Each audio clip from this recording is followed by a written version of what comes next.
কাশীৰ পৰা কেদাৰনাথলৈকে সোমনাথৰ পৰা অযোধ্যালৈকে এতিয়া অসম্পূৰ্ণ সপোন নহয় আস্থাৰ ভব্য দিব্য প্ৰতীক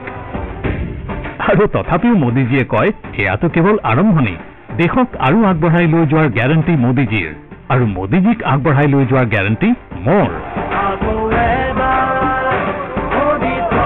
পদুম ফুলৰ চিহ্নত ভোট দিয়ক বিজেপিক জয়যুক্ত কৰক এয়া আকাশবাণী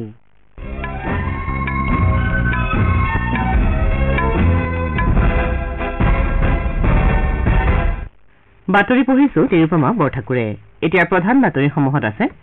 লোকসভা নিৰ্বাচনৰ দ্বিতীয় পৰ্যায়ৰ ভোটগ্ৰহণ কালি প্ৰায় শান্তিপূৰ্ণভাৱে সম্পূৰ্ণ হয় 13খন ৰাজ্যৰ 88টা সমষ্টি সামৰি হোৱা এই পৰ্যায়ৰ নিৰ্বাচনত সামগ্ৰিকভাৱে প্ৰায় 68.48% ভোটদান হয় অসমত এই পৰ্যায়ত প্ৰায় 77.35% ভোটদাতাই গণতান্ত্ৰিক অধিকাৰ সাব্যস্ত কৰে বিজেপিৰ ৰাষ্ট্ৰীয় সভাপতি জে.পি. নাড্ডাই প্ৰধানমন্ত্ৰী নৰেন্দ্ৰ মোদীক ভাৰতক বিশ্বৰ সৰ্ববৃহৎ অৰ্থব্যৱস্থাসমূহৰ অন্যতম ৰূপে গঢ়ি তোলাৰ কৃতিত্ব প্ৰদান কৰিছে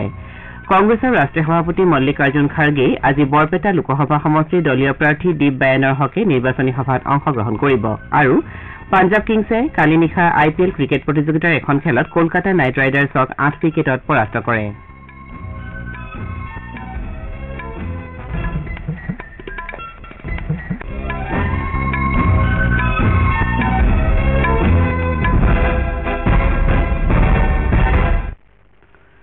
লোকসভা নিৰ্বাচনৰ দ্বিতীয় পৰ্যায়ৰ ভোটগ্ৰহণ কালি প্ৰায় শান্তিপূৰ্ণভাৱে সম্পূৰ্ণ হয় সমাজৰ সকলো শ্ৰেণীৰ লোকে প্ৰচণ্ড গ্ৰীষ্ম প্ৰবাহকো নেওচি ভোটগ্ৰহণত অংশগ্ৰহণ কৰে 13খন ৰাজ্যৰ 88টা সমষ্টি সামৰি হোৱা এই পৰ্যায়ৰ নিৰ্বাচনত সামগ্ৰিকভাৱে প্ৰায় 68.48% ভোটদান হয় মধ্যপ্ৰদেশৰ বেতুল সংসদীয় সমষ্টিৰ বাবেও কালি ভোটগ্ৰহণ হোৱাৰ কথা আছিল যদিও BSPৰ প্ৰাৰ্থীগৰাকীৰ মৃত্যুৰ পৰিপ্ৰেক্ষিতত সমষ্টিটোৰ ভোটগ্ৰহণ তৃতীয় পৰ্যায়লৈ পিছুৱাই দিয়া হৈছে এই পৰ্যায়ত প্ৰতিদ্বন্দ্বিতা আগবঢ়োৱা আগশাৰীৰ নেতাসকলৰ ভিতৰত কংগ্ৰেছৰ ৰাহুল গান্ধী CPIৰ এনি ৰাজা কেন্দ্ৰীয় মন্ত্ৰী ৰাজীৱ চন্দ্ৰশেখৰ কংগ্ৰেছ নেতা শশী থাৰুৰ বিজেপিৰ তেজস্বী সূৰ্য হেমা মালিনী অৰুণ গোভিল ওম বিৰলা কৰ্ণাটকৰ প্ৰাক্তন মুখ্যমন্ত্ৰী JDSৰ HD কুমাৰস্বামী বিজেপিৰ দিলীপ শইকীয়া পৰিমল শুক্লবৈদ্য আৰু কংগ্ৰেছৰ প্ৰদ্যুৎ বৰদলৈ অন্যতম এই পৰ্যায়ত মুঠ 1202 গৰাকী প্ৰাৰ্থীয়ে প্ৰতিদ্বন্দ্বিতা আগবঢ়াইছে অসমৰ 5টা সমষ্টিতো কালি শান্তিপূৰ্ণভাৱে দ্বিতীয় পৰ্যায়ৰ লোকসভা নিৰ্বাচনৰ ভোটগ্ৰহণ সম্পন্ন হয় ৰাজ্যখনত প্ৰায় 77.35% ভোটদাতাই গণতান্ত্ৰিক অধিকাৰ সাব্যস্ত কৰে দৰং ওদালগুৰি সমষ্টিত 78.41 ডিফুত প্ৰায় 73.11 কৰিমগঞ্জত 75.63 নগাঁৱত 80.56 আৰু শিলচৰত 75.97% ভোটদাতাই ভোটৰ অধিকাৰ সাব্যস্ত কৰিছে দ্বিতীয় পৰ্যায়ৰ নিৰ্বাচনত ৰাজ্যখনত 2 গৰাকী মহিলা প্ৰাৰ্থীসহ মুঠ 61 গৰাকী প্ৰাৰ্থীয়ে প্ৰতিদ্বন্দ্বিতা আগবঢ়াইছে ইয়াৰ ভিতৰত কৰিমগঞ্জত সৰ্বাধিক 24 গৰাকী নগাঁৱত 13 দৰং ওদালগুৰিত 11 শিলচৰত 8 আৰু ডিফুত 5 গৰাকী প্ৰাৰ্থীয়ে প্ৰতিদ্বন্দ্বিতা কৰিছে দৰং ওদালগুৰি সমষ্টিত NDAৰ প্ৰাৰ্থী তথা সাংসদ দিলীপ শইকীয়া কংগ্ৰেছৰ মাধৱ ৰাজবংশী আৰু BPFৰ দুৰ্গা দাস বড়োৱে প্ৰতিদ্বন্দ্বিতা আগবঢ়াইছে ইপিনে শিলচৰত বিজেপি মিত্ৰজোঁটৰ প্ৰাৰ্থী পৰিমল শুক্লবৈদ্য তৃণমূল কংগ্ৰেছৰ ৰাধেশ্যাম বিশ্বাস আৰু কংগ্ৰেছ দলৰ সূৰ্যকান্ত চৰকাৰে প্ৰতিদ্বন্দ্বিতাত অৱতীৰ্ণ হৈছে কৰিমগঞ্জত বিজেপি মিত্ৰজোঁটৰ কৃপানাথ মাল্লা কংগ্ৰেছৰ হাফিজ ৰছিদ চৌধুৰী আৰু AIUDFৰ সাহাবুল ইছলাম চৌধুৰীয়ে প্ৰতিদ্বন্দ্বিতা কৰিছে নগাঁও সমষ্টিত বিজেপি মিত্ৰজোঁটৰ প্ৰাৰ্থী সুৰেশ বৰাৰ বিপৰীতে কংগ্ৰেছ দলৰ প্ৰদ্যুৎ বৰদলৈ আৰু AIUDFৰ আমিনুল ইছলামে প্ৰতিদ্বন্দ্বিতা কৰিছে অনুসূচিত জনজাতিৰ বাবে সংৰক্ষিত ডিফু সমষ্টিত বিজেপি মিত্ৰজোঁটৰ হৈ অমৰ সিং টিছো কংগ্ৰেছৰ জয়ৰাম ইংলেং আৰু গণ সুৰক্ষা পাৰ্টীৰ জন বাৰ্নাৰ্ড চাংমাই প্ৰতিদ্বন্দ্বিতা কৰিছে নিৰ্বাচন আয়োগে কৈছে যে দ্বিতীয় পৰ্যায়ৰ ভোটগ্ৰহণৰ সময়ত শান্তি শৃংখলা বৰ্তাই ৰখাৰ লগতে নিৰ্ভয়ে ভোটদান কৰাৰ বাবে ভোটদাতাসকলৰ বাবে অনুকূল বাতাবৰণ গঢ়ি তোলাৰ উদ্দেশ্যে কঠোৰ ব্যৱস্থা বলবৎ কৰা হয়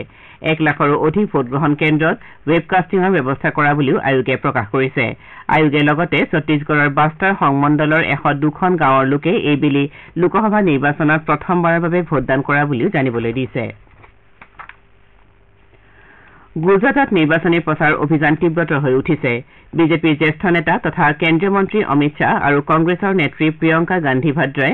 আজি দলীয় প্ৰাৰ্থীৰ হৈ নিৰ্বাচনী প্ৰচাৰ চলাব ৰাজ্যখনত অহা 7 মেত নিৰ্বাচন অনুষ্ঠিত হ'ব বিজেপিৰ জ্যেষ্ঠ নেতা অমিত শ্বাহে আজি পোৰবন্দৰ আৰু পঞ্চমহলত দলীয় প্ৰাৰ্থীৰ হৈ তিনিটা ৰেলীত অংশগ্ৰহণ কৰিব সন্ধিয়াৰ ভাগলৈ শ্ৰীশ্বাহে বদোদৰাত এটা ৰোড শ্বত ভাগ ল'ব আনহাতে কংগ্ৰেছৰ সাধাৰণ সম্পাদক প্ৰিয়ংকা গান্ধী ভাদ্ৰাই আজি উত্তৰ গুজৰাটত প্ৰথমবাৰৰ বাবে নিৰ্বাচনী প্ৰচাৰ চলাব তেওঁ বলছাদ জিলাৰ ধৰ্মপুৰত এটা নিৰ্বাচনী ৰেলীক সম্বোধন কৰিব দলৰ জ্যেষ্ঠ নেতা মুকুন্দ ৱাছনিক আৰু ৰাজ্যিক কংগ্ৰেছৰ নেতা শক্তি সিং গোহলিয়েও আজি নিৰ্বাচনী প্ৰচাৰ অভিযানত অংশ ল'ব আপোনালোকে বাতৰি শুনিছে আকাশবাণীৰ পৰা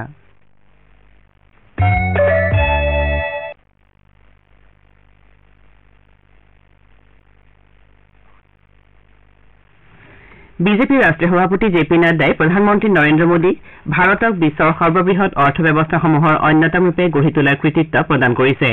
তেওঁ দেশৰ পৰিৱৰ্তন আনিবলৈ সমৰ্থ হৈছে আৰু বিগত এটা দশকত উন্নয়নৰ ন পৰিকল্পনাৰে আগবাঢ়িছে বুলি মন্তব্য কৰিছে শ্ৰীনাড্ডাই কয় যে যি সময়ত ইউৰোপ জাপান আৰু ৰাছিয়াৰ দৰে দেশৰ অৰ্থনীতি থৰক বৰক হৈ পৰিছে সেই সময়তো ভাৰত উজ্জ্বল নক্ষত্ৰৰ দৰে অবিৰতভাৱে আগবাঢ়ি গৈছে কৰ্ণাটকৰ বিদৰত কালি এখন নিৰ্বাচনী সভাত অংশগ্ৰহণ কৰি শ্ৰীনাড্ডাই এইদৰে প্ৰকাশ কৰে তেওঁ কয় যে 10 বছৰ পূৰ্বে জনসাধাৰণে কোনো ধৰণৰ পৰিৱৰ্তন নহ'ব বুলি আৰু নেতাসকলে এনেদৰেই দেশ চলাই নিব বুলি মন্তব্য কৰিছিল আৰু নেতাসকল প্ৰকৃত অৰ্থত পৰিৱৰ্তন সাধনৰ বাবে আগ্ৰহী নহয় বুলি অনুভৱ কৰিবলৈ লৈছিল কিন্তু প্ৰধানমন্ত্ৰী নৰেন্দ্ৰ মোদীয়ে বিগত দশকত দেশৰ পৰিৱৰ্তন সাধিছে আৰু দেশক উন্নয়নৰ দিশে আগবঢ়াই নিছে মুঠ ঘৰুৱা উৎপাদনৰ ক্ৰম তালিকাত ভাৰত একাদশ স্থানত থকাৰ কথা উল্লেখ কৰি শ্ৰীনাড্ডাই কয় যে বৰ্তমান ভাৰত বিশ্বৰ পঞ্চম সৰ্ববৃহৎ অৰ্থনীতিৰূপে পৰিগণিত হৈছে আৰু ব্ৰিটেইনৰ দৰে দেশকো চেৰ পেলাবলৈ সমৰ্থ হৈছে কংগ্ৰেছৰ ৰাষ্ট্ৰীয় সভাপতি মল্লিকাৰ্জুন খাৰ্গে আজি বৰপেটা লোকসভা সমষ্টিৰ দলীয় প্ৰাৰ্থী দীপ বায়নৰ হকে নিৰ্বাচনী সভাত অংশগ্ৰহণ কৰিব ভ্ৰমণ সামৰাৰ পূৰ্বে কংগ্ৰেছৰ ৰাষ্ট্ৰীয় সভাপতিগৰাকীয়ে গুৱাহাটীত সংবাদদাতাসকলৰ সৈতে মত বিনিময় কৰিব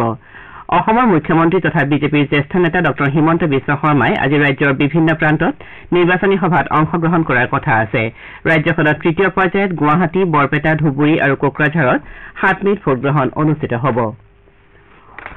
উত্তৰাখণ্ডৰ মুখ্যমন্ত্ৰী পুষ্কৰ সিং ধামীয়ে কৈছে যে চাৰিধাম যাত্ৰাৰ বাবে সকলো প্ৰস্তুতি সম্পূৰ্ণ কৰি তোলা হৈছে আৰু এই যাত্ৰাৰ বাবে প্ৰায় 16 লাখ লোকে নাম পঞ্জীয়ন কৰিছে সংবাদ মাধ্যমৰ সৈতে হোৱা কথা বতৰা তেওঁ কয় যে প্ৰয়োজন সাপেক্ষে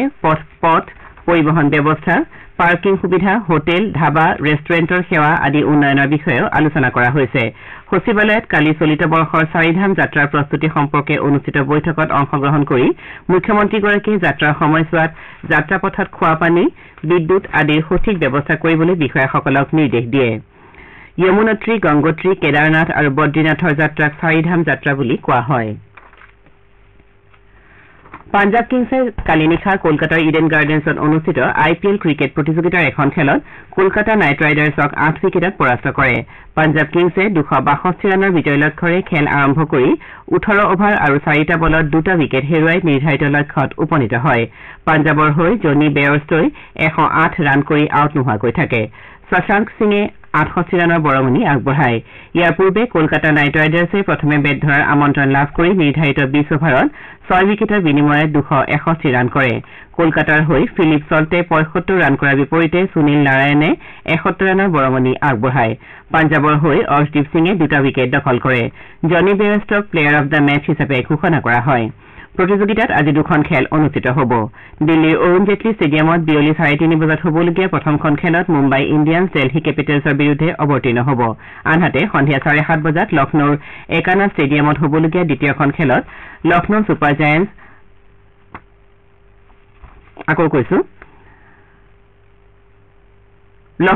জায়াণ্টছ সম্প্ৰতি প্ৰতিযোগিতাৰ পইণ্ট তালিকাৰ শীৰ্ষত থকা ৰাজস্থান ৰয়েলছৰ সন্মুখীন হ'ব বাতৰি শেষ কৰাৰ পূৰ্বে প্ৰধান বাতৰিকেইটা আকৌ এবাৰ লোকসভা নিৰ্বাচনৰ দ্বিতীয় পৰ্যায়ৰ ভোটগ্ৰহণ কালি প্ৰায় শান্তিপূৰ্ণভাৱে সম্পূৰ্ণ হয় 13খন ৰাজ্যৰ 88টা সমষ্টি সামৰি হোৱা এই পৰ্যায়ৰ নিৰ্বাচনত সামগ্ৰিকভাৱে প্ৰায় 68.48% ভোটদান হয়